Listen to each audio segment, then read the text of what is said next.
is the world's most trusted betting platform and your number one source for everything sports betting. Every stat, matchup, breakdown, even live odds and spreads to bet on during games. With the largest catalog of odds on everything from football, MLB playoffs, NHL, NBA to political props. When the game's over, head on over to our online casino and get in on a game of blackjack or poker or unwind with over 150 slot games. Head to the website today to get on the action with America's most trusted site for online wagering. Bet online. The game starts here. Thank you for making Saints Central your black and gold home for the New Orleans Saints.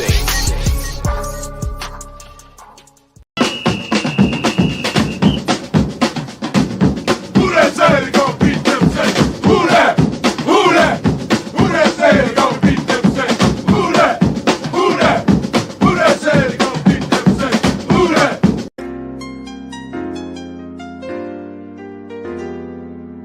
Yeah.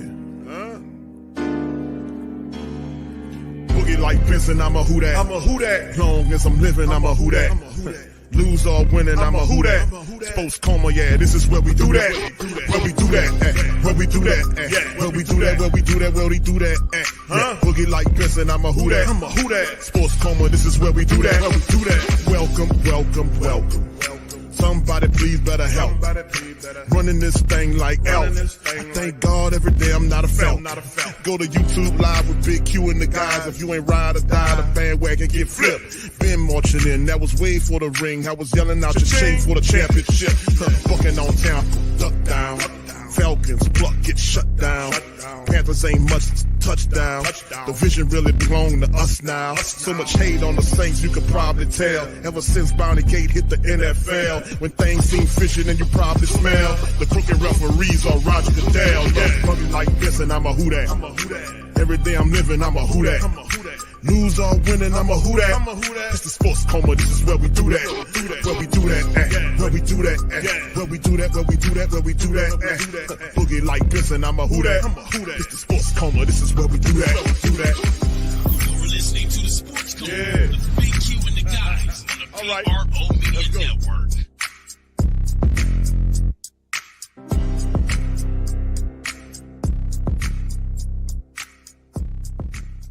That's it. That's the final. 51-27. This should be fired. Dennis Allen should be fired Monday. Monday headline should be Dennis Allen fired as the coach of the Saints. Dennis Allen should be fired. He should be fired. He should be fired. Boy, I tell you, these son of a guns, man. His team, his defense quit on him today. They quit on him. They quit on us because he ain't shit. They quit. They quit. They quit. They quit. They quit. They quit on us today. Them people quit. They quit. They quit on them. M. Dot says, but anyways, how about them Tigers last night, Q? At least we looking good there. Thank you, bro. Appreciate you. Thank you. Fuck too kind. Thank you, bro. Appreciate you. Omar says, Rattler, cheerleader, quiet. Now, you can't be mad at the Rattler, man. The dude. Thank you. Fuck too kind. I expected him to make some mistakes because he's a rookie. You know, he trying to make a play here or there, throwing all these interceptions, trying to drive, but you got to remember the circumstances on how these guys are losing. They could not run the football, and they tried running the ball up the middle. That didn't work. They didn't go to end around plays where they get the wide receivers on the end arounds like you seen the Tampa Bay Buccaneers do to the Saints. They didn't do none of that. They didn't do none of that. Not at all. None of that was done. None of that was done. Anyway, let's get ready to do the halftime report. We're going to bring Pops Q in here momentarily, man. I know he got some stuff to talk about. We'll bring him in momentarily. Thank you, Omar. Appreciate you, man, for that super chat. We're going to bring Pops Q in here. It's just a pathetic, stink, garbage performance by this team. They're on a 4-game losing streak right now on a short week against the Broncos. Awful. All right, but anyway, team stats, fam. 31 first downs to 19 first downs by the Saints. Saints literally, they just turned the Saints into mush in the second half and put up 20 points in the fourth to push the Saints out. That's give up. Passing first downs, 15 to 13, rushing 13 to 3. They were 4 of 13. Saints with 4 of 13 on third down. Bucs 6 of 10. Total plays 72 to 66 going the Bucs way. 505, almost 600 yards of offense by the Buccaneers today. 594 versus 303. 14 drives apiece. They average 8.2 yards per play. 4.6 by the Saints. Passing 317 to 222. They averaged almost 9 yards per throw. Baker Mayfield, despite the fact that he had 3 interceptions, didn't qual them at all, because when the Saints had 3 interceptions, we were only up by 3 against the team, which was very curious to me at the time. I was like, man, that's weird. 5 sacks given up by the Saints, 1 by the Bucs. The rushing attack is where it was at. 277, almost 300 yards rushing offense by the Tampa Bay Buccaneers. They had 35 attempts. They averaged, get this, fam, 8 yards a rush. I've been saying this about this Saints defense can't stop the run.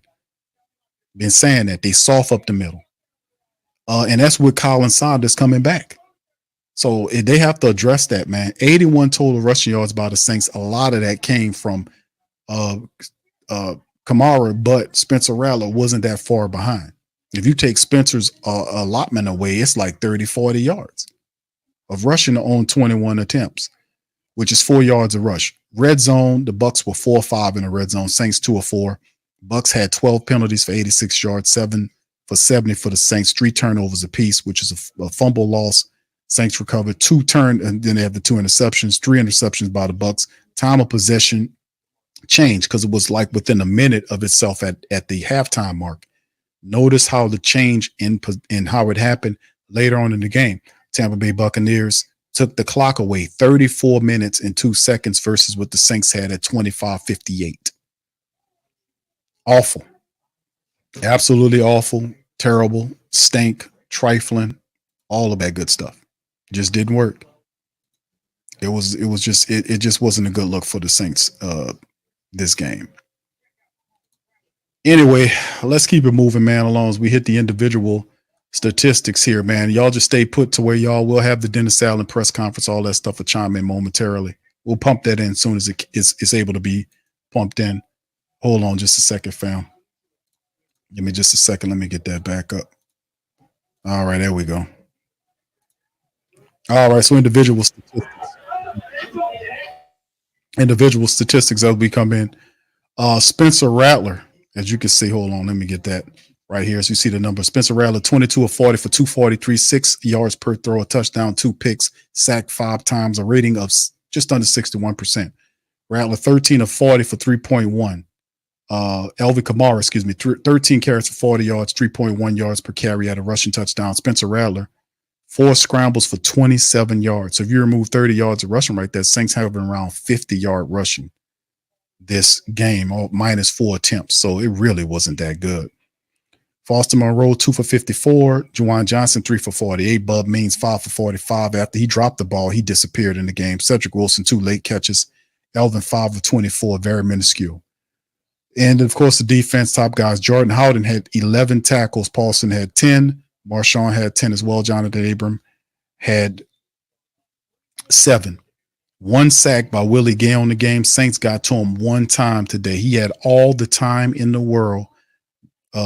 Baker Mayfield did. Interceptions by Abram, Adebo, and Cam Jordan on a deflection. 2 of them deflected. And then opposite of that, no good. We had a punt return in the game. And remember, the offense, you take 13 points of the 27 away, and that's what the special teams did. The special teams had 2 field goals and a punt return for a touchdown. So the offense didn't score enough points. And really, if you score 27 points and you have the Saints defense, you're supposed to be able to win, because the defense ain't supposed to allow you to put up 51 points. And of course, we did have the play where the guy was allowed to return the ball, the fumble all the way back for a score. Remember that?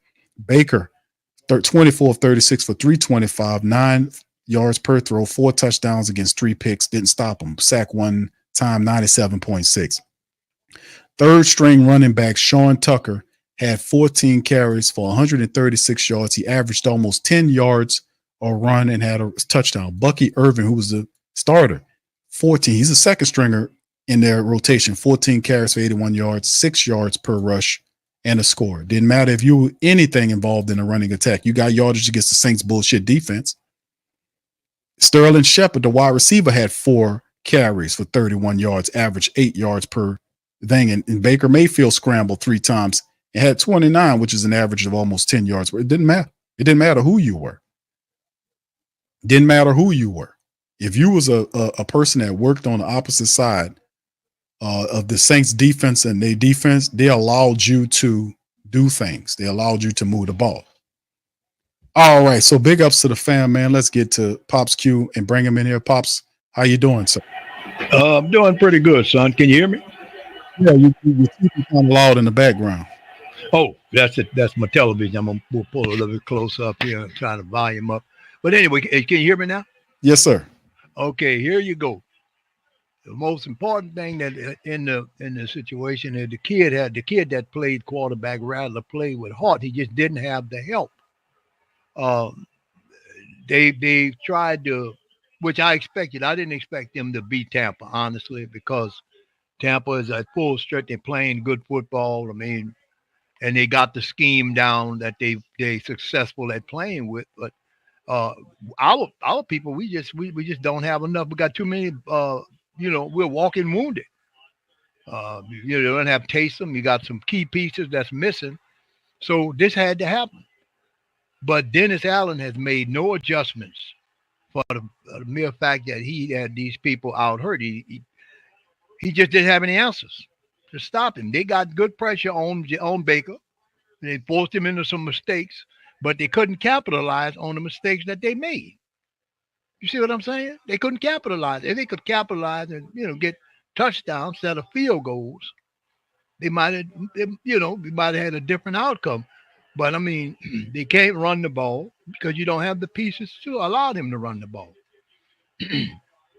I felt that they could have used the tight end more. He threw, but that's coming from upstairs to tell them the plays to make.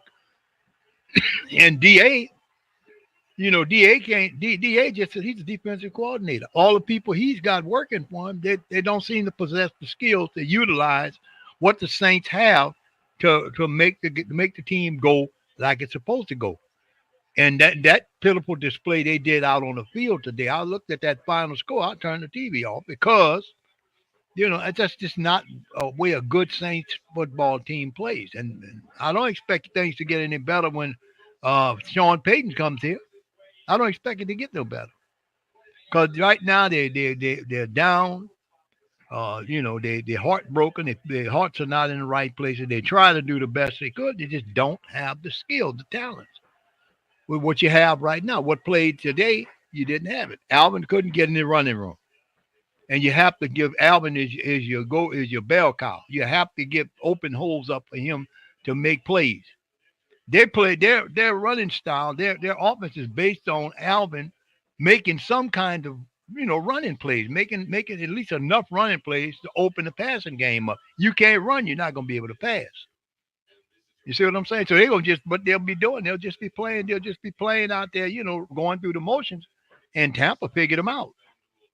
The way Tampa's coach figures those schemes out, those blitz schemes, they knew they could do that to Rattler. Because guess what? He probably wasn't prepared for it. Dennis Allen wasn't prepared for it, so he wasn't no help to the kid. The offensive coordinator, he wasn't prepared. Because there was one in that one a few series they ran that blitz package. And it flustered him 3 times in a row. He couldn't get the passes off that he needed. Couldn't get nothing done. You see what I'm saying? And then they just say, "Oh, okay, now we found his weakness. We're gonna blitz him every time he gets the football and pass the ball." So they don't give him time to think. They throw the whole 9 yards at him, and he don't have time to throw the ball. And that's what happened. You get some picks, and you get some incompletions, and the guys they don't even hardly know each other. I mean, this is his first start. I'm hoping that it would get better, but it's hard. It's really bad to be hurting, losing to a Division 4. That's not a good thing. Yeah, I agree, Pops. I think it is definitely not that, man. It was an awful. I mean, the second half was what I anticipated to be. I knew eventually somebody had to take possession of the game using the running attack. The Tampa Bay Buccaneers did that. They did it to mastery. They put their foot in the ground and grinded through this thing. And like we showed the family members, they put up almost 300 yards rushing against the Saints. And then when you look at the time of possession, here the time of possession went from what it was to 34 minutes. It's almost a 10-minute difference between the time of possession, which in my mind, that's not enough for the Saints to have, for the team to then fall through the floor like the defense did when they just basically quit out there. We watching and I'm doing the play-by-play, and I'm literally pinpoint say, fam, do you see this? They quitting on you. They're quitting. That's Dennis Allen, supposed to be Dennis Allen's staple, and his top point is that, hey man, our offense might do this, but the defense will kick in the ground. We're gonna handle our business. We're gonna do what we're supposed to do. That's not the case. Dennis Allen's team quit on him today. So I would say, even though people say Q, and you're definitely right. I agree with you on that it will take another. They're gonna try to. Mickey Loomis is gonna try to give him another attempt of beating Sean Payton on Thursday before they fire him. But if you're a good team, you've seen enough and have granted enough time. Your team is on a 4-game losing streak. It's not going to correct itself. The problems the Saints have, they're not fixing them week to week. It won't be, man. Let's just keep it real, like I always do on here, man. Let's just be candid. The bottom line, the Saints are not going to win any games if they don't make the necessary adjustments. And what are those adjustments? Particularly, the adjustments are that the Saints can't run the ball. They can't run the ball. If you can't run the ball, you can't dominate the clock. You will not have your defense to rest. And listen, fam, the Saints, the Buccaneers on time of possession held the ball for 34 minutes. That means that they had the Saints defense out there of a 60-minute game. They had the Saints defense out there half the time. In my opinion, that's still, unlike what it was last week when they had them out there for 40 minutes, that's really glaring, right? But 34 minutes of having a defense out there shouldn't be enough where they imploded. They didn't implode last week, but this week they fell apart and quit out there. Tampa Bay took their heart and souls and stepped on them. The problem with the Saints is, with Clint Kubiak, is he is not making these adjustments, meaning you see these offensive linemen out here not blocking despite the fact they are practicing and getting into games and look like they're not practicing. Get these guys out of here. Stop playing. Get these guys out of here and go find veterans who can. Now, you might have an issue with money because of Mickey Loomis, but if you trying to salvage the season, that has to be addressed. You cannot win without a running attack. They cannot run the ball. And outside of that, Clint Kubiak isn't using plays that he used that were successful in weeks 1. This guy's gotten dumber. No disrespect, but he's gotten even dumber over the weeks, not more smarter. He hasn't. He has regressed in play calling.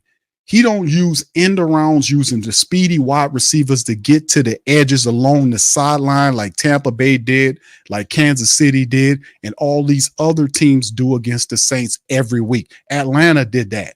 That dude was doing that in weeks 1 and 2. None of that is being done. The misdirection plays where you have double motion that we've seen in weeks 1 and 2, none of that's happening. It's almost like an alien came down from Pluto somewhere, took Clint Kubiak, the real one, and left us this dumbass C version of whoever this is calling this plays, because I don't even recognize these plays. How do you do what you do in weeks 1 and 2 and then come back and look like this and it's regressing at a rate that's ridiculous? Then at some point, you're forced to get these other guys involved. My point is about Bub Means. My point is about Jordan Mims and all these others, the second and third versions. If you use these guys consistently in the game plans from weeks 1 to this point, these guys get developed in that offense and they look better. Bub Means had 5 catches up until the drop. He was a part in the game. Now it is, it's not what it's hitting for. So now Dennis Allen is in trouble. Now a good general manager would say, I did enough for you. I tried to protect you, but listen, we're trying to salvage the season. Monday, you should wake up and find out, or maybe toward the afternoon time, they should say, Dennis Allen, you get an alert across your phone from ESPN, Adam Schefter. What's the other guy? Just saying that this asshole on the screen should be fired. Here we go. Put one in the chat if y'all can hear him. Good enough from a playing standpoint. And we've got a lot of getting better to do, and we got a short time to do it. And so, we need to get some guys healthy, but we've got to play better than we did today in all areas. What do you think happened in the second half? Like second quarter, you guys kind of had some fire, got the turnovers. Yeah, well, we didn't tackle. I think that was the biggest thing. I mean, I thought our tackling was atrocious in the game. And so, when you don't tackle, you give up explosive plays and you give up big plays, and then it just kind of snowballed on us a little bit, but it was not good enough. Dennis, this team has never given up this many points or yards since you've been either coordinator or head coach. How do you account for that, and kind of what do you see when you look at those numbers on the stat sheet? We have to tackle better. I mean, I thought that was the biggest thing in the game. We didn't tackle in the game, and look, let's make no mistake about it. I mean, when it comes to the defense, that's on me. I got to do a better job with our guys. I got to make sure we understand what we're doing. We got to do more tackling drills. We got to, whatever the case may be. But it was not a good defensive performance at all. And look, I mean, that needs to be an area that we can count on. And it's been an area that we can count on, but right now it's not. I thought overall, he did some good things. I mean, there were some encouraging things, some things that he's going to learn from, from a mistake standpoint on his part. I don't think we did enough around him to help him. I mean, it was hard for us to be able to run the football. I thought they really won the kind of the interior part of the line of scrimmage, really probably on both sides of the ball. I think they won the line of scrimmage. I thought he did some things really well early in the game, and in particular the first half.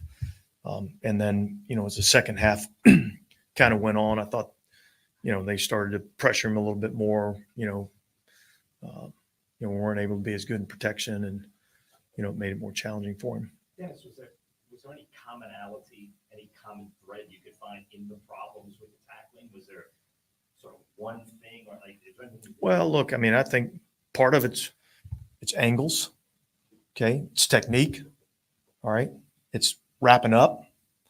So there's a lot of fundamental things that we're not good enough with the tackling. And I think it starts with leverage and angles. That's where it starts, and then the fundamental of actually making a tackle. We got to do a better job of wrapping up.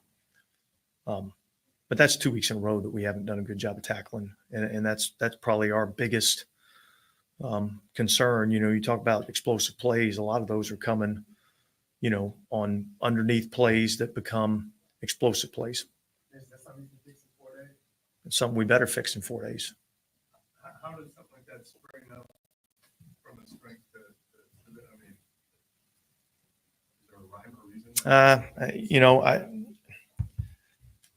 I don't really know. You know what I mean? I don't have that answer right now as to what that challenge is. But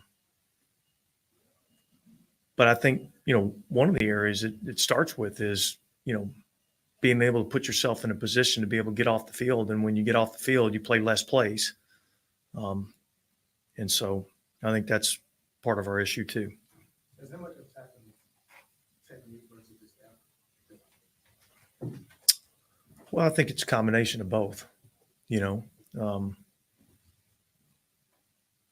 I think later on in the game, I think we could have attacked the ball carrier a little bit more. And so we'll look at the tape, but it was not good enough. And I got to do a better job.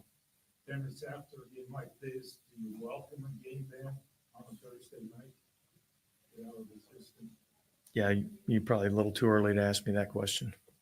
What's the mindset like right now? I mean, you got some real key leaders also out. Aaron, Jason, Yeah. Derek. I mean, the leadership of the team. Yeah, well, yeah, it's look, it's challenging, but we can't sit here and sulk and moan. We got to figure out how we're going to get better. I told the team in there, we got to get better, and we got a short period of time to do it. And everybody needs to look at themselves, coaches, players, everybody. All right. And make sure we're doing everything we possibly can to get this thing going in the right direction, because right now it's not where we want it to be. Going back to what you were saying a minute ago about maybe not attacking the ball carrier at the end of the game, are you saying you felt like some of the guys weren't giving complete effort? Like, is there anything that? I'm saying we missed a lot of tackles, and we need to do a better job of tackling. When you say coaching, obviously can be a part of the equation. Was there anything on any of those plays in particular where schematically backfired? Well, look, we made a couple of changes as the game went on in terms of how we were setting our front to try to, deal with some of the run plays that we were getting. I don't think we did a great job of crack replace. I just think we played poorly, and when you do that, obviously you got to look at yourself as a coach, myself, all the coordinator, position coaches. I think we all got to look at ourselves and see how we can be better. So that's what we'll do this week. Do you know what happened on the play with Jonathan Abram earlier in the game where it appeared like he tried to call a timeout and it wasn't given to him, so he was on the ground whenever the ball was snapped? Did the coaches not see that he was trying to call a timeout? Did the officials not see it? Yeah, well, the officials didn't see it, and it happened right about the time that the snap was being made.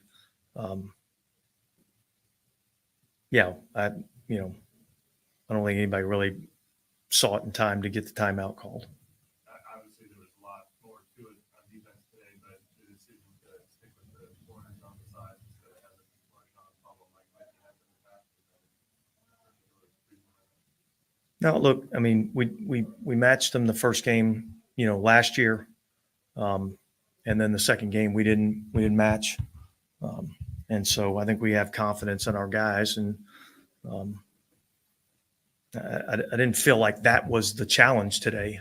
I felt like the challenge was the underneath throws that became long plays, and the running plays that became long plays because we didn't do as good a job getting them on the ground as we needed to. Yeah, on top of everything else, the pressures that didn't result in sacks. He plays a lot of that. Yeah. Well, there was a lot to be frustrated about, and so there's not a lot of areas other than having 3 takeaways in the game. There wasn't a lot of areas defensively that we can, say was very good. And so we'll have to go back to the drawing board and figure out how we can be better. Can we talk a little bit about going down to 17 and then really being able to rally? Can you tell us how the team was doing on the sideline? Yeah, look, I think all the way through the first half, I think our guys were in it. Our guys were excited. Our guys kept battling, even with, losing guys like Chris Olave, who I think is an important part of what we do, and Tyrann Mathieu and some of those guys that, I thought our guys fought. There's a lot of energy in the building at that time. And it really didn't start to snowball until the second half.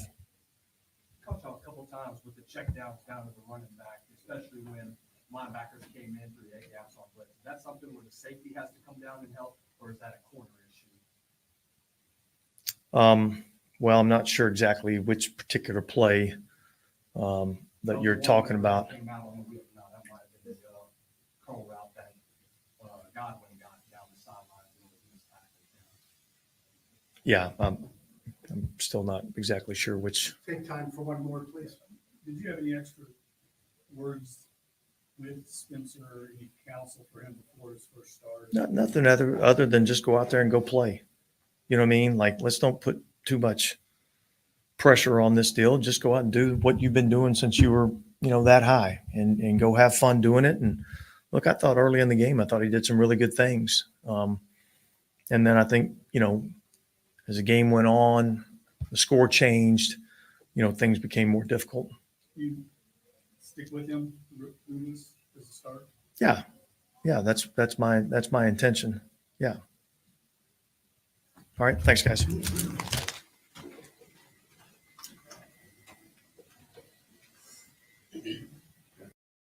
Absolutely amazing, man, to hear from this guy. They have more guys that'll pop up in there. I'm pretty sure we'll hear from Spencer Rattler and a few other Saints. Listen, fam, there's some very some very interesting facts to talk about, Pops, is the fact that the Saints lost this game. They were 50 burger than their own building. They got 50. They were beaten 51-20. This is an embarrassment. The defense quit on them. Defense supposed to be Dennis Allen's sticking point. Defense quit on this man. We sit there and watch the Saints defense quit, give up. There was no running attack. The running attack didn't happen. It was stale. The play calling was stale as well. It wasn't complete. Saints could not run the ball again. From week to week, it's the same stuff. We're struggling with the same stuff, and they don't fix it. So now that you're on a 4-game slide, and the whole thing about Mickey Loomis and all this kind of Mickey Loomis is the vice president of football operations. He's the third highest guy in the New Orleans Saints organization. You created a monster because you've given him too much power. And the way you delegate that power is to strip him of the general manager title. That's what you do. He's not going to give up the general manager title himself. He's not going to do that. He's a blowhard. He's arrogant.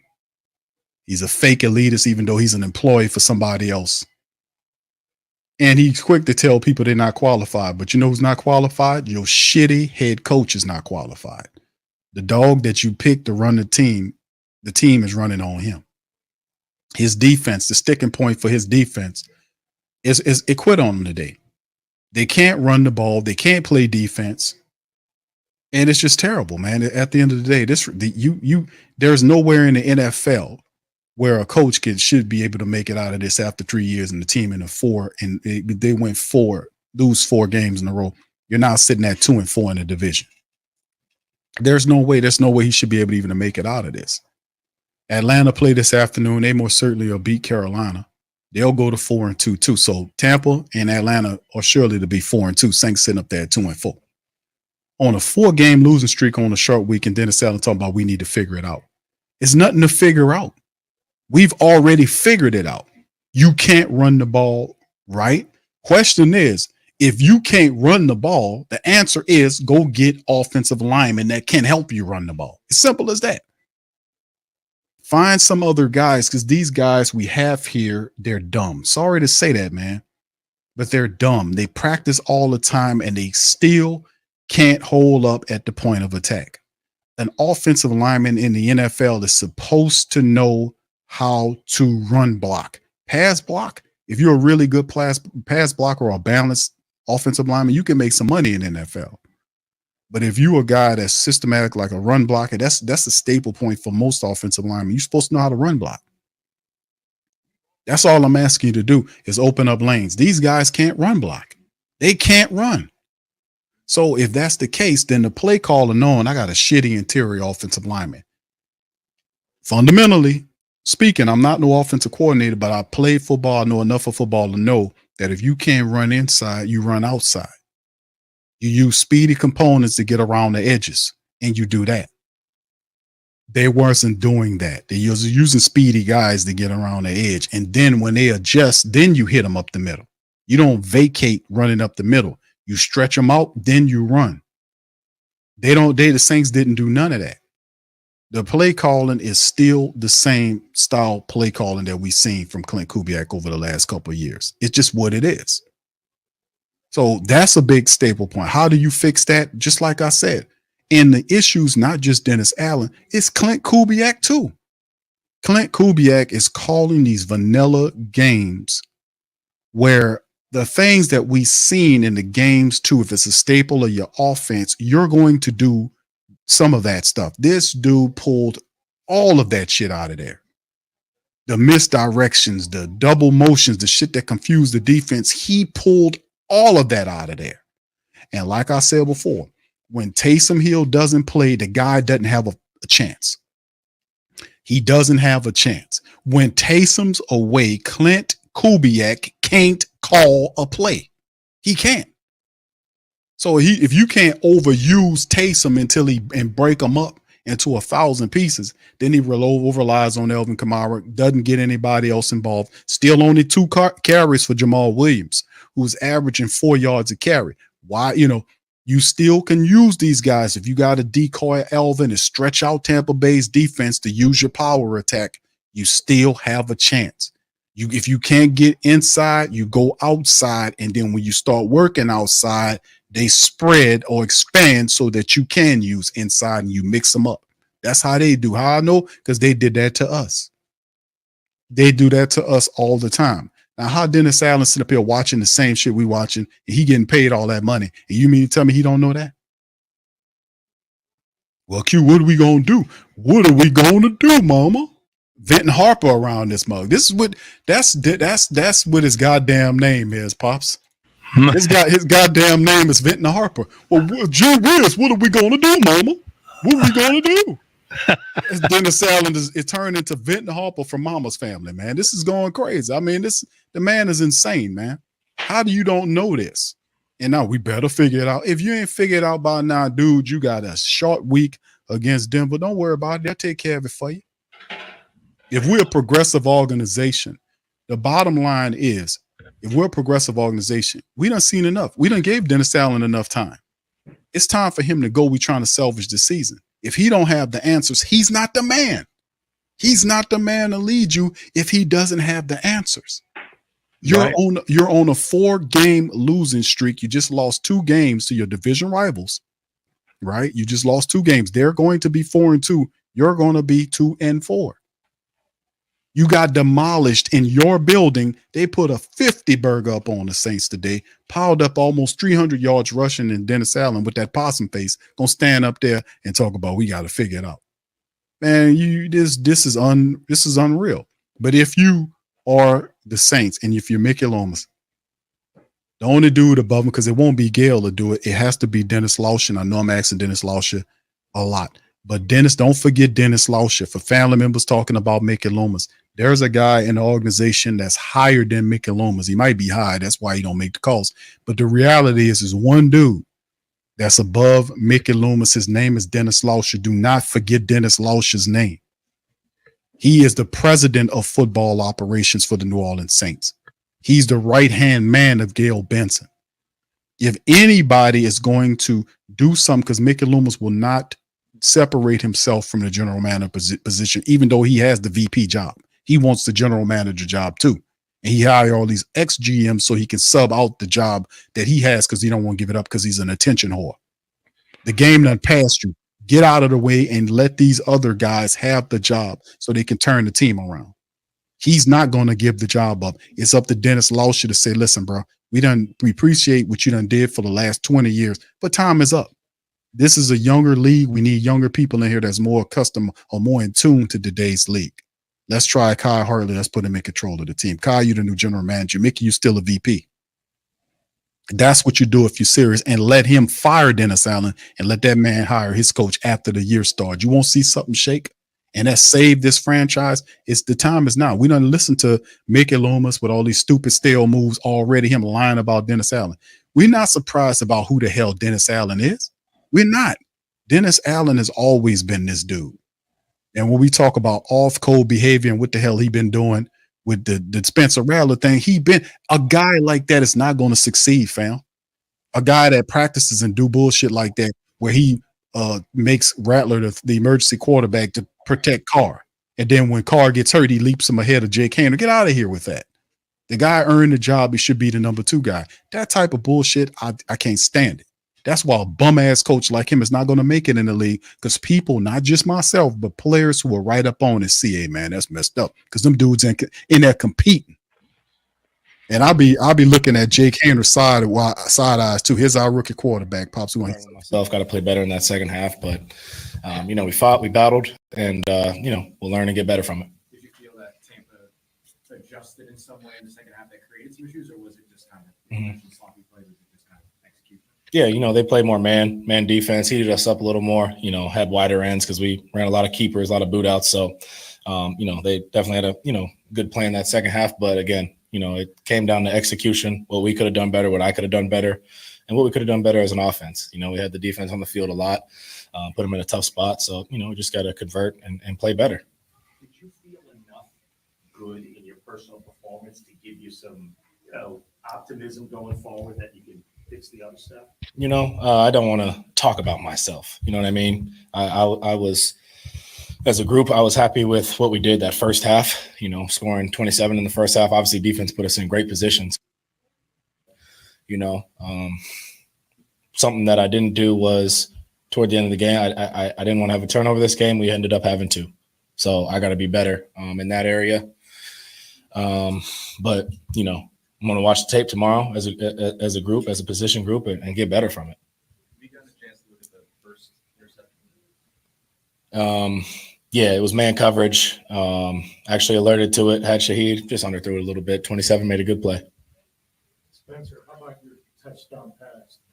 It seems like you two really connect. Yeah, no, I was definitely happy with, how Bub was playing. Was kind of quiet throughout the year so far, throughout these first 4 or 5 games, and he's been grinding in practice, and we've been talking about when your time comes, make those plays, and I was happy for him. I think he was one of our, leading receivers, and he made some big time plays. So we all just got to play better as a group. It's tough, but he'll tell you himself, next man up mentality. It's unfortunate to see your top guy go down, really early in the game. So, I hope it's a speedy recovery. I hope he's back fully healthy, but, it's tough because we wanted to really get him involved this game.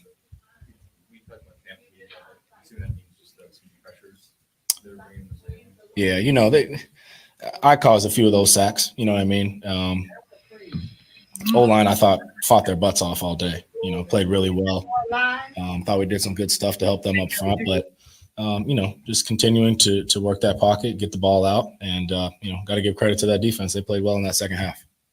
You talked about the kind of the boots and some of the rollout. Was that part of the plan? Did you feel comfortable in that type of approach? Yeah, it worked really well in that first half. We were pinning those edges and really getting them on those fakes. And that gives you a lot of space, takes some pressure off your O-line, definitely early in the game, and stuff was coming open. I thought the tight ends did an amazing job of feeling that space in that zone that they were playing in that first half and making plays off it in that keeper game. So, we just marry that up with the run game, get that going, and, we'll be better. Got to get back to the drawing board and get to work. What were your emotions like today?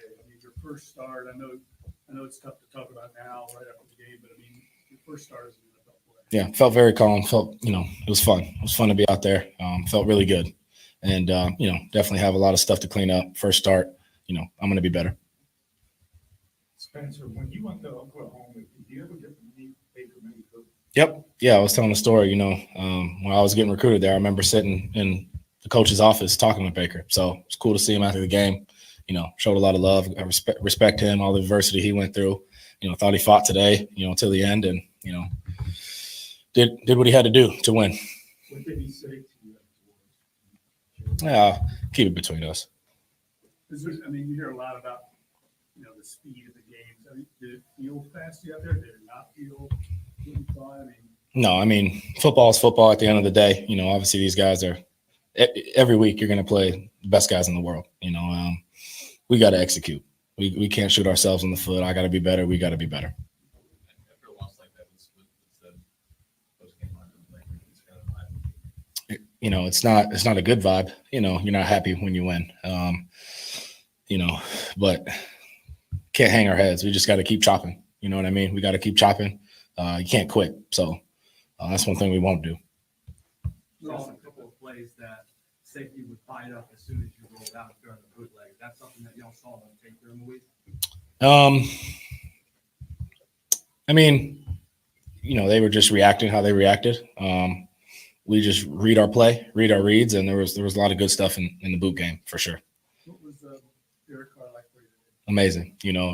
Just really talking to me throughout the game, being positive, just saying, hey, go out there and rip it. You know what I mean? You guys know how he is, very positive, and it was good to have him down there just to talk with throughout the game. Him and Jake both.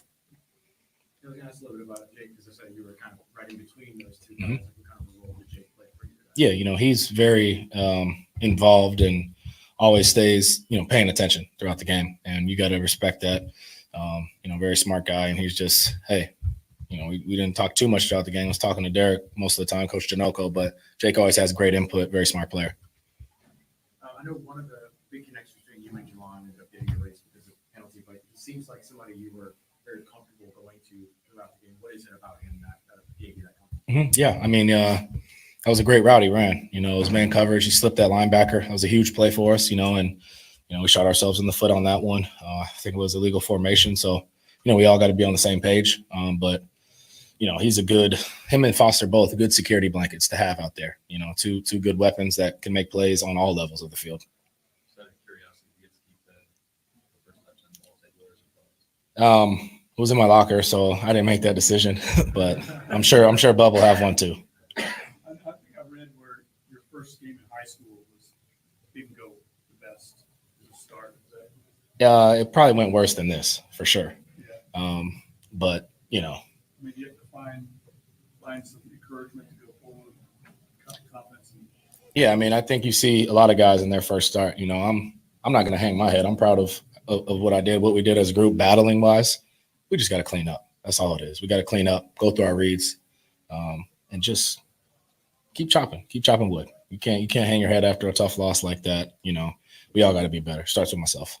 How challenging is the negotiation when you're on the move between keeping your eyes downfield to see what potentially opens up, but also being aware of the pursuit around you? Yeah, you just got to have feel. I think one thing that was positive is we didn't, other than the second play of the game, when I tried to throw a bubble too quick and dropped it, we didn't have any fumbles in the pocket. That was a goal, 2 hands on the ball at all times.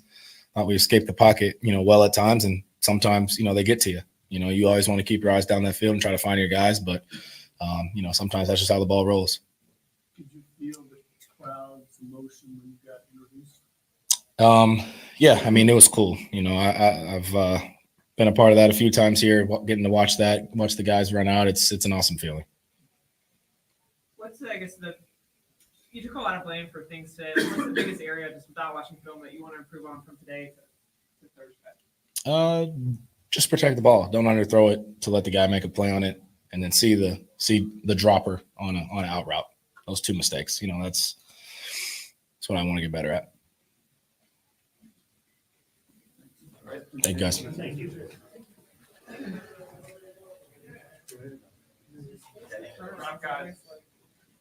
I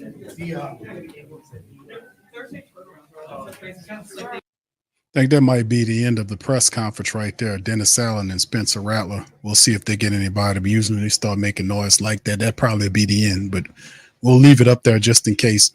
But Pops, quick thoughts, man. What do you think about what you heard from Spencer Rattler and Dennis Allen? Well, I've heard the same old song and dance from Dennis. I feel that Dennis doesn't have the answers. But then, also injuries play a big part in what's going on here. You lose key pieces in your offense, like Taysom. Taysom can be a one-man wrecking crew, and they lost Taysom in this game. And I'm quite sure if he would have been playing, he would have. The score wouldn't have been this bad because they rally around Taysom, and Taysom lifts the team up. He excites them. You see what I'm saying? Excites the team. But once he's been out, once they lost him, and then look like they don't have the spirit to pick up their own games to try to make something work. It's not. Then you had injuries along the offensive line that is a part of it, But you should be able to make some kind of adjustments. And Dennis Allen runs the same plays when that would normally work if he's got all his pieces in. But he runs the same offensive plays, and then, well, teams are figuring him out. And that's what's happening. Tampa did it in the second half. They figured him out. They were leading. Saints were leading, and then Tampa figured them out. Tampa started hitting them hard and rough, and next thing you know, the defense played like you take a baby bottle away from him. He wasn't able to do anything else but cry. That's all he can do because they just didn't really they just really couldn't stop Tampa, or they, like you said, they gave up. They don't have any, and I feel this, to be honest with you, son. I think that they just don't have respect for Dennis Allen. You see what I'm saying? He's not a motivating type coach to fire them up, like Bill Belichick or some of the other head coaches that fired their players up, even though they have injuries. Just about all the NFL teams have injuries. Tampa had several of their key players out. But it wasn't enough to stop them from doing what they had to do because the Saints just simply gave up. And you don't get blown out like that on your own, on your coat, on your own field. You just don't allow that. That's enough. There's something about respect for your fans. You don't allow the people to run up and down the court on you. And that don't make no sense to me. I like I said, DA can't motivate these guys. Time for him to go. Yeah, absolutely, Paul. I agree, man. We sit up here and watch the game, man, and my philosophy on it is pretty simple. The team is going to mirror the mentality and the energy of its head coach, and right now it's currently constructed. The Saints defense is supposed to be able to put their foot in the turf and make stands. Now, they did get 3 interceptions. They were all out on the field for like just over 30 minutes. But it was key plays like in the later portion of the game, the Saints just crumbled. It's like, and that wasn't just a regular thing. They literally imploded. They imploded and gave up. I seen them give up. The family member was watching the games, seen the Saints defense literally quit. And then the Tampa Bay Buccaneers literally just mashed them in the ground. You don't 50 burger a team unless the team quit. And the reality is the Saints that defense couldn't get to Baker Mayfield. They did force the turnovers, but Baker Mayfield, those turnovers really didn't hurt Baker. We had 3 picks, 3 turnovers there. The Saints they were only up by 3. And remember, even though it shows 27, the special teams had a punt return that added 7 and 2 field goals from Group A made 13. So half the point production came from the special teams, and it still wasn't enough. How the Saints put up 27, almost 30 points and still lose the game 51. Now they had a guy ran a ball back for a touchdown. That's 1 score. The 51, they mashed on the Saints. They mashed on the Saints in the second half. That's when they mashed on the Saints and scored and blew the Saints out 27-0 in the second half because them people gave up, Pop. At halftime, it was a different affair. I mean, the game was 27-24 at half. When the half was over with, them people mashed on the Saints and towed them up 27-0.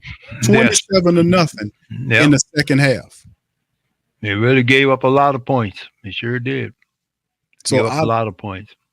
So let's look at it like this. We know what they did. What do they need to do between now and then? Because me personally, 4-game losing streak, 3 years in, team falling through the floor. We do have injuries, but so does everybody else. So I don't care about the injuries. Like you astutely mentioned, Tampa Bay had people. Their number 1 running back was out, and the team still put 300 yards up without their number 1 running back in there. They were missing offensive line. They were missing a starting center. They were missing players too. Yes, Mike Evans was going in and out. Mike Evans going in and out of the game. So they were missing people, and they still was able to use the guys that they have that was second and third stringers to help them win the game. If it wasn't for the production of the running attack, Buccaneers would have never won this game. Tucker is the 3rd string running back, Pop, for the Tampa Bay Buccaneers. He had 14 carries for 136 yards. He averaged 10 yards a carry on the Saints, and he had a score. They couldn't beat the Saints without their backup running backs. Right. They missing a center too, and they still was able to beat the Saints. We missing a center, we missing a guard, whatever. But put other guys in there that can run, so we keep our running attack. Saints can't run, so they can't win. So let's kind of fixate in on Thursday's matchup now, obviously, with this one in the toilet. How do we turn it around against Denver on a short week? For one thing, you got to get back to your basics, and you got to get back to practice, and you got to get it. In other words, football is a game that's played between the ears also. You got to remember that. So these guys got to look at what happened to them, because trust me, Denver is going to do the same thing to them. They're going to, if you know Sean Payton, he's going to run the hell out the football. He's going to run that ball down their throats, especially after this performance today. They've got to fix that running attack. And if they don't fix the running attack, guess what? If they don't give Alvin some protection, we're going to lose Alvin. He won't make the season. And that's all we got. You know, because they can, if you don't run the ball, you can't set up play action. You can't really do anything. They have to focus on how we have to run this football to make sure we can free up some space for our running backs and we can be able to throw the ball down the field. We got a couple of guys that can catch it, but you got to get it to them. You got to get some running room. And they tried to get the running room, but they just didn't have the horses to move those guys, move Tampa's defensive line back very far. They one thing you could do, I noticed Tampa did it a lot. They stacked the front, stacked the offensive line. So when they gave that ball to Alvin, there was 2 and 3 guys on him before he even got a good head of steam going. Mm-hmm. So we got a lot of planning to do. We got a lot of testing. We got a lot of practice to do. We got to be prepared to learn how to stop that run. If you can get some good run stops, then you may have a chance. But Denver right now is playing good football. So it's not going to be easy to run the ball on them either. If we don't get in our people's heads, they've got to stay on assignment, stay on points, because you got to be able to run the football. And then because if he hits the holes, Alvin's gone. He's got the speed to blast through. You see, if they don't stop, if they don't figure out what personnel to put in what position to give the running game a chance, we're gonna be down another game coming up by the end of next week's game. I mean Thursday's game, because it's Thursday night. It is, Pops, and man, they got to figure it out some kind of way. Dennis Allen got to get to it. Let's hit the scores, man. So far that's going on in the league right now. Let's go over the scores across the NFL before we get out of here. Right now, the team that we talking about, the Denver Broncos, right now is losing to the Chargers 20-0. Now, this is a game. This is a crazy game, Pops. Guess what? These are the two teams that we play next. We got the Broncos Thursday, and then we go to LA to take on the Chargers. They're beating the Broncos 20-0 at half, almost at halftime right now. I see so that. Yeah, they're hammering them right now. So these are the two teams that we was watching the game to scout. This would be the game to scout that Broncos Chargers matchup. Right. And then the Steelers, you go down here. Steelers on top. The Raiders 12-7. Lions leading the Cowboys 17-3.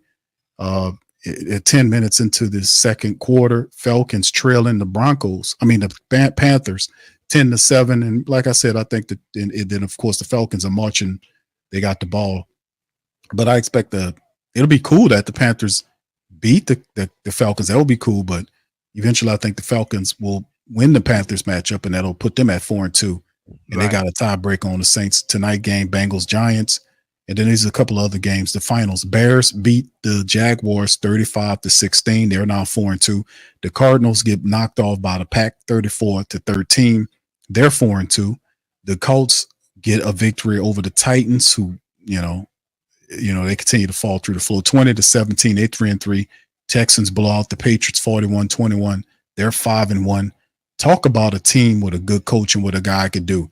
Texans was a laughing stock over the last several years until DeMeco Ryans get there and turn the team around overnight. First year there, they go to the playoffs, win a playoff game, and they're back. They're 5-1. He added to the team with talent around the quarterback, and look what kind of success they have when you do things the right way. We playing around with this guy. We playing around with this idiot here. Buccaneers destroyed the Saints 51-27. They scored 27 points in the second half and mashed the Saints in their home building. 50 burglarized these people. The Browns lose to the Eagles 20-16. The Commanders and Jaden Daniels lose to Lamar Jackson's Ravens. They're now 4-2, 30-23. The Niners Thursday night football game, they beat the Seahawks 36-24 there.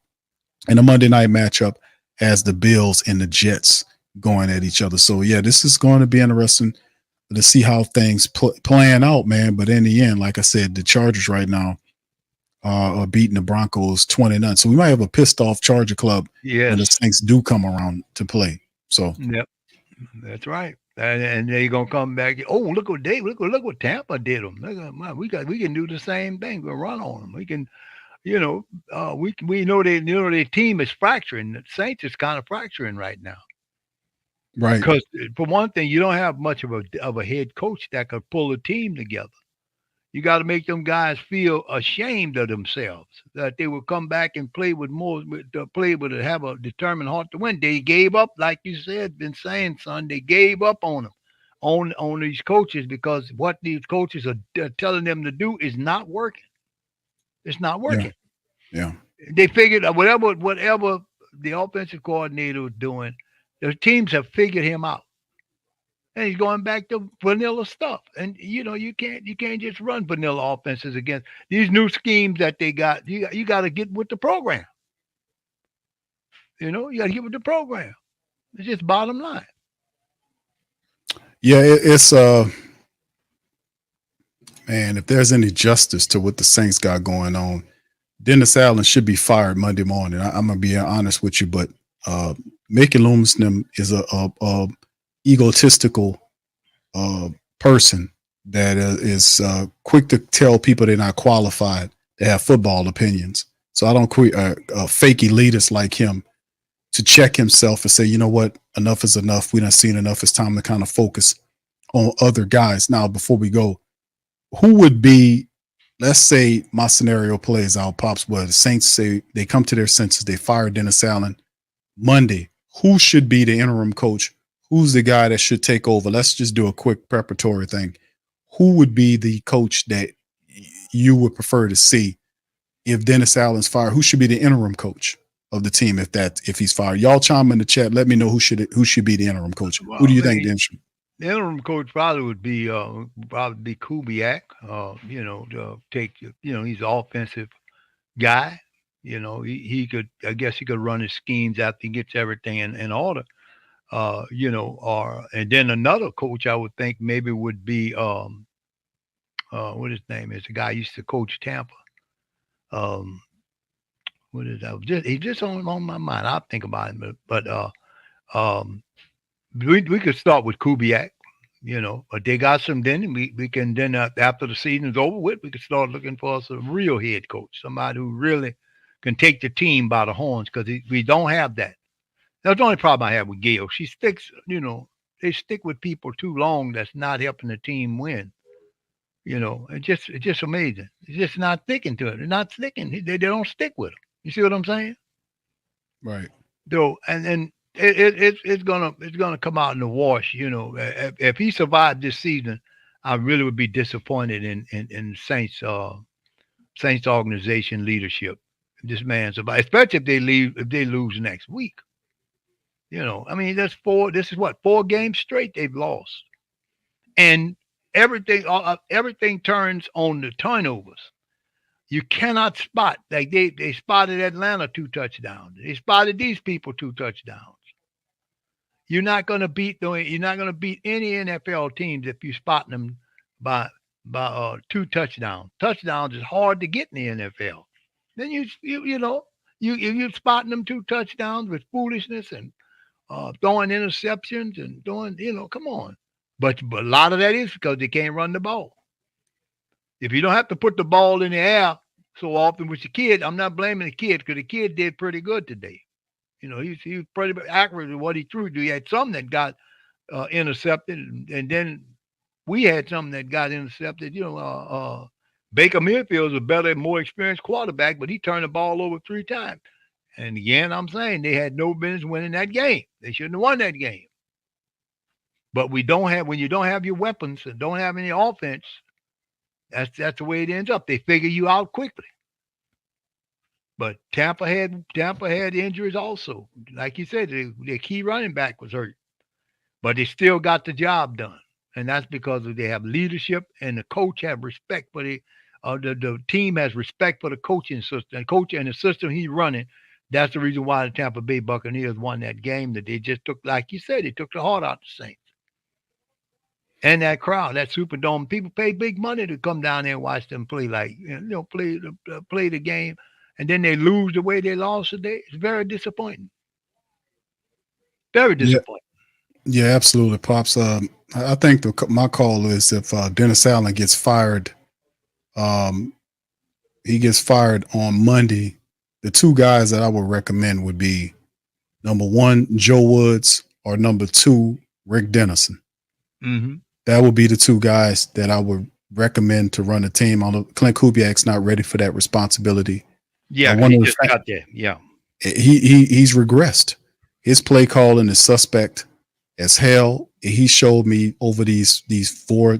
After they figured out who he was in weeks 1 and 2, the question I had at the time was, okay, we look good, but when the rest of the league catch up, then what do you do? And they caught up. They caught up, and he doesn't have any other wrinkles. He doesn't have anything else that he can give. And yeah, they're dealing with injuries, but unless you can coach with everybody, you're not going to be successful in the NFL. A lot of times you're not going to have your best guy in there or your best guys. You might be missing people. You still have to figure out a way to win because you picking the backup. You're not only just picking the starters, you're also picking the backups. Right. So if this guy goes down, you got trust in this other guy. He not using those guys like that. Now he did get Bub Means in there because that was because Chris Olave got knocked out early. Bub Means had an opportunity. Cedric Wilson didn't do anything. Mason Tipton really didn't do anything today. Jamal Williams had a couple of carries. Jordan Mims got some time in there. I thought Jordan Mims would fit in what they're doing because he's a fast running back that can catch the ball out the backfield. You can use him and Elvin Kamara in tandem. If you need to, he's a weapon. He was doing good. They're just not using these players in the correct sense. And then an experienced coach knows that if he takes a look at his offensive line and he sees the main problem is the O-line. The main problem of the team is the O-line. The O-line interiorly not blocking. They're not opening up lanes to block. And until you fix that by getting these guys out of here and bringing other guys in who can run block, you're not going to win many games. And the blueprint, and then the thing is, it's not like teams have to figure out how to beat you. You've been blueprinted out. This is why you're getting successive losses over and over again. Teams have figured the Saints out after week number 2. When week 3 came, and I was telling people in the game, you see them all mocking the same stuff. They're hitting the Saints with the delayed draw plays. They're hitting the Saints with the dives. The Saints are soft up the middle. Today they gave up 300 yards. So if people almost 300 yards running. So if anybody don't see the Saints are soft up the middle, the whole NFL just showed how they beat the Saints because the Saints can't stop the run. Yeah, they can't stop the run, and they shaky as hell. They'll get a few turnovers. They can't get to the quarterback. They can't stop the run. And you seen them quit on their guy today. They quit on that dude. No team gonna beat you 27-0 at halftime without you laying down. There was some laying down, missed tackles. Oh man, whip. A lot of them was whiff tackles. Guys are not trying to stop these runners, and the people are taking advantage of them. It's just like we were saying, they gave up on them. You know, they gave up on Dennis Allen. I don't think they believe in the philosophy of what Dennis Allen is doing. Injuries, the people they bringing in have no match for the people that they say that have been hurt that would be normally in those positions. Even though I have to say that the offensive line did pass protect pretty good today, but they just wasn't run blocking correctly. Because a lot of plays in there, as soon as Alvin got the ball, he might have gotten 1 or 2 yards. There was no blocking, no pass blocking at all. for run blocking. I'm sorry, run blocking at all, because they tried to when Alvin got the ball, they knew Alvin was a threat, and they spied Alvin. As soon as they know he had the ball, they all ganged up on him and stopped him, and he didn't have any running room. Yeah, absolutely, Pop. The game plan is out on the Saints in terms of teams needing to do what they do. They can stop him from running, put the pressure on the quarterback to make plays. Chris Olave, it had a concussion. Hopefully he's all right for next. But I don't think it's just another thing. You're going to be more than likely without Chris Olave for the Thursday matchup. In my opinion, I don't think Olave clears the concussion protocol in time for the Thursday game unless they violate the protocol, which they're probably going to end up doing because there ain't no such thing as a real protocol because the NFL don't care about the health of these players. It's bullshit. All right. So at the end of the day, we'll see what's going on with Chris Olave. The Saints still won't gain most of their people back by that time period. Hell, I don't think you get Taysom Hill back for Thursday's matchup. You'll probably gain some of these guys back after the fact because you got Thursday, you got a kind of a mini bye after the Thursday game before you go to LA to take on the Chargers. Right. So at the end of the day, they get a little extra time there. But the reality is, man, a short week like this, and it shouldn't take this. Nowhere in the NFL will teams allow a guy like this to exist in a vacuum where you're supposed to be winning and your team is losing big time. There's no this place. This is a weird ass environment somewhere in the Netherlands. Somewhere this is in the Phantom Zone. It's not in the NFL. They don't operate that way. They don't want to hire or take what it takes to go and get a guy, a real leader of your team. They lazy and they back ass. And I've been saying that for a while. This is an antiquated style of running a team. That's why the success ain't there no more.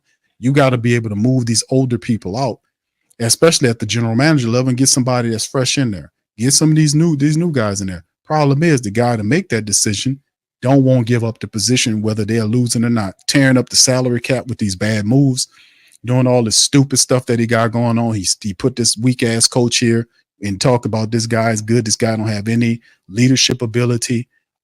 He don't have what it takes to pull your team. And another thing, psychologically speaking, you're on a 4-game slide. You got 2 opponents that are picked to be your top competitors in the NFC South that not got the tiebreakers on you. They're going to improve to 4-2. There's a 2-game gap between you and them, and the Saints got a short week against Thursday. They're in the hole. Dennis Allen is not capable of pulling no team out no hole, especially in this type of environment, meaning when stuff started happening from the family base and they started putting all this pressure on Dennis Allen, started putting all this pressure on the Saints because it's starting now. When next week come, the pressure is going to be favor pitch. And you think he's going to be able to survive that against the Broncos on a short week? When he said, we better figure it out. Your defense just quit on you. Your offense can't run the ball. And everybody who you have an adversary does know it. They know that you can't run the ball. Yeah. So how you going to do what you going to do with that? He's not capable of, to look like to me, he just don't have the attitude, the right spirit and fire in the belly to get these guys fired and motivated to play. And somebody like some Diedrich says, Rattler got sacked 5 times. I'm surprised it was that many. I mean, it wasn't more times he got sacked. You know what I'm saying? But the kid's got something. He showed me something. He's got a little heart. He showed that to me. He's got heart. And if that's the kind of split. If some of our players had the heart like him, go out there and hit somebody. Like Jim Moore used to say, you go out there and hit somebody. You remember Moore? Moore was the coach. Mm-hmm. What are you doing? Hit somebody. What y'all letting them run past you? Hit them. Knock them down. Mm-hmm. But you don't have that with this coach. You just stand on the sideline like a totem pole and don't say nothing. Yeah, you're right, Pops. Yeah, like Indian totem pole, just standing there with the wings stuck out and mouth folded up. You can't get nowhere if you're doing that kind of stuff. Not a totem pole, huh, Pops? Yeah, the totem pole got the statue of the eagle on top and the wings sticking straight out, and everybody else on the bottom just looking around. But all jokes aside, son, we in trouble. That's the bottom line. We in trouble.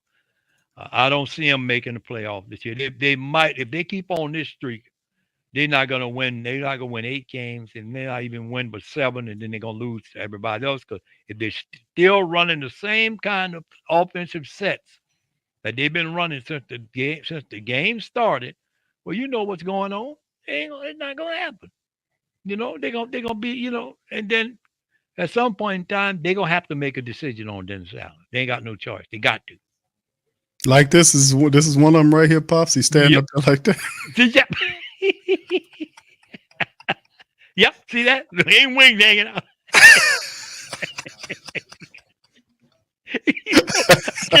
Put a bunch of toilet poles up there. See that one to the lower right there with his wings sticking straight out. That's what this is right here. That's it. You got to do something. You can't sit there and look like that, man. You got to get your guys motivated. Make them feel ashamed of themselves. That's crazy. You got to make them feel ashamed of themselves. Say, I'm disappointed. I let myself down. You got to make them feel guilty. You got to be able to make them feel like they better than that. Right now they don't. They seem like they don't have. They lost all their nerve. After Baker and them got rolling, them rookies making all kind of big plays on them. Come on, you're a veteran team. You got the business giving up big time plays like that for every, just about the entire second half. We hung with them good, but then after a while, the boys said, "Oh, we tired here." They gave up on us. Yeah, it is definitely really interesting, man, to see how the Saints folded in this one at home, man, and we'll see what we do, man. It's awful.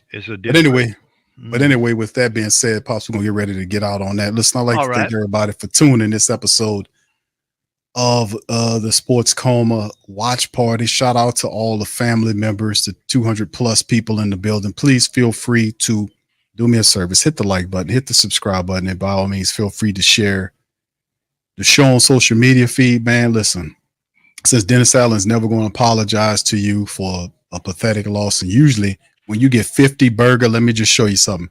If you're a coach with good sense, you get 50 burgered, the coach comes up there and say, first and foremost, I'd like to apologize to the Who Dat Nation for our performance. This team scored 50 points on us in our building. I didn't like it. I'd like to apologize to you first. Some bitch never say none of that, but he will apologize to Atlanta's coach. He will do that, but you don't deserve one. You get what you get. So I just want the optics to be known on that. But we're going to apologize for their performance because this is not Saint football. This is trash. This is garbage. This is awful. Dennis Allen's on a 4-game losing streak. He deserves to be fired. Monday's headline should open up with the Saints firing Dennis Allen. And then I'm not voting for Clint Kubiak to run a damn thing. He can't even run offense. So I don't want to put him over the team. I'm not going to give him a promotion. I'm ready to demote his ass and put Rick Dennison over the offense, to be honest with you. Because what I'm seeing from what he's doing, he's getting stupider by the game. And I don't want to call the kid stupid, but like I said before, it's almost like some aliens from the planet, what used to be a planet, Pluto, came here, took whoever we had in week 1, week 2, cloned them, and gave us a C student version of them over this offense. This looks awful. I'm not giving him no promotion after after the shitty play, how he has the offense. He can't even use his players. The players he over relies on players. That's not a good offensive coordinator. A good offensive coordinator knows how to get all the guys he picked to be on his team involved in his offense. Why you pick these guys if you don't know how to put them into your offense? Why'd you pick them? So, like I said, a good offensive coordinator don't do that. He gets all these guys involved when injuries started happening. So he don't deserve no promotion in my book. I would look at getting an older guy like Rick Denson or Joe Woods. My first choice would be Joe Woods over the team. I like Joe Woods. I think Joe Woods would be a good coach. He would be a guy that knows he'll be a straight shooter. He'll talk to you. I think he knows what he needs to do with that offense and what he needs to do on that defense. So I will make him my interim coach first, and then if not him, Dennison. But not no Clint Kubiak. You don't deserve no promotion. Shit, you see how this offense look? Yeah, you see how they're going backwards. That offense going backwards. They're not doing anything. You talk about player. We ain't talking about just the players. The players, the plays they're calling doesn't even make sense. None of this makes sense. So no, he don't get any promotion. He don't get no. He lucky he don't get a damn demotion for Dennison to get on top of the team. But anyway, with that being said, listen, I appreciate all y'all, man. Y'all hit the like button for me, hit the subscribe button. Big ups to y'all. We will return to Monday for the Monday stream. We'll talk about it, man, even more so. I want Dennis Allen to be fired after not only the 4-game losing streak, it's the way they lost this game. They let these people, they quit on them, and then they scored 50 points on the Saints in the game. They didn't, the Saints, when they losing these games, it wasn't the same energy losing these games. They quit on him today. His defense quit on him, which means he's losing the team. If you see what this is, then it don't take you to go and give him an extra chance on any of this. He needs to be fired by Monday, but more than likely, Mickey Loomis, who has the power, won't.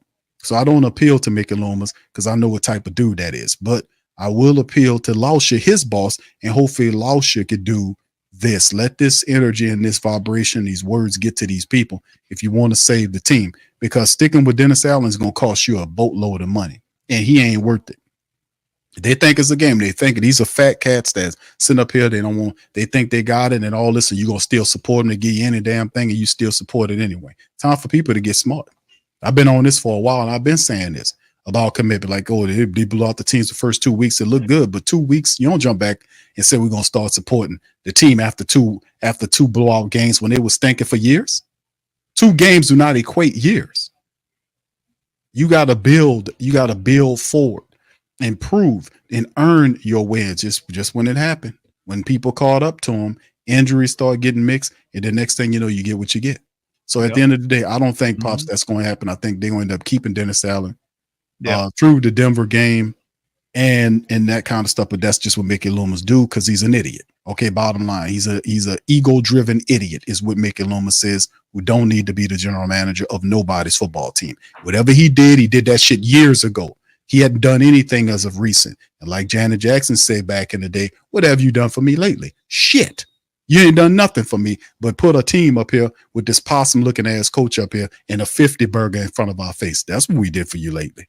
Yeah. Losing. So go ahead, Pops. I'm gonna give you the last word, then we out, man. Well, we're gonna have to play better regardless of what happens. He's gonna have to grab this team by the hands, whatever ways he can get them, try to get some fire in them to make them put a stand. Because I'm probably this NFL team coming up here, Denver, they'll do the same thing if our defense lays down. They'll do that. We'll be looking at another 50 burger, and that's typically not the way the Saints allow a team to decimate them like that. 51 points. I remember they hung that on somebody else once before. But for them to get, and then at home, I can understand if it happens on the road. But the Superdome is the fans there are an advantage, and we didn't take advantage of that advantage today. We gave up too many points, too much yardage. There were guys that were dropping in and out and wasn't doing what they're supposed to do, missing tackles. What's being done is not working. So we got to get that totem pole out of there. Yeah, you got to chop that damn totem pole down. Pull it on up out of there, man. Yeah, because he's not working. That's not working. Nah, he's standing up there. Ain't no use for him. Now he just got his arm stuck out there, beak sticking out there. It ain't going to work. That's correct. And no offense to the Indian people who built these wonderful looking totem poles, and there's no offense to them. Because I love the people, and all the wonderful work they've done. But that's the kind of impression I got of Dennis Allen. He says nothing. He don't even try to help the people or try to get his players motivated. As long as you got players that don't respect the coach, we're going to have losses like this. Right. Exactly, Pops. Mm-hmm. All right. So with that being said, we're going to get out on that, man. I hope y'all enjoyed yourself and had a good time despite the win, man. The loss. The Saints lose again. That's 4th straight. They got a short week with Denver coming up on Thursday Night Football. Should be a very interesting week this upcoming week, fam, to see what's going on. But anyway, that'll do it for us. We're going to holler at you then. We'll stay close. Stay in touch. We're going to be around. Much love. Who that to you? Peace. Yeah. Boogie like Benson, I'm a who that. I'm a who that. Long as I'm living, I'm a who that. Lose or winning, I'm a who that. Sports Coma, yeah, this is where we do that. Where we do that, where we do that, where we do that, where we do that, where we do that. Boogie like Benson, I'm a who that. I'm a who that. Sports Coma, this is where we do that. Where we do that. Welcome, welcome, welcome. Somebody please better help. Running this thing like elf. I thank God every day I'm not a felt. Go to YouTube live with Big Q and the guys. If you ain't ride or die, the bandwagon get flipped. Been marching in, that was way for the ring. I was yelling out your shame for the championship. Bucking on Tampa, duck down. Falcons, pluck, get shut down. Panthers ain't much touchdown. The vision really belong to us now. So much hate on the Saints, you could probably tell. Ever since Bounty Gate hit the NFL, when things seem fishy, then you probably smell the crooked referees on Roger Goodell. Yeah, probably like this, and I'm a who that. Every day I'm living, I'm a who that. Lose or winning, I'm a who that. It's the Sports Coma, this is where we do that. Where we do that, where we do that, where we do that, where we do that, where we do that. Boogie like Benson, I'm a who that. It's the Sports Coma, this is where we do that. You're listening to the Sports Coma with Big Q and the guys on the PRO Media Network.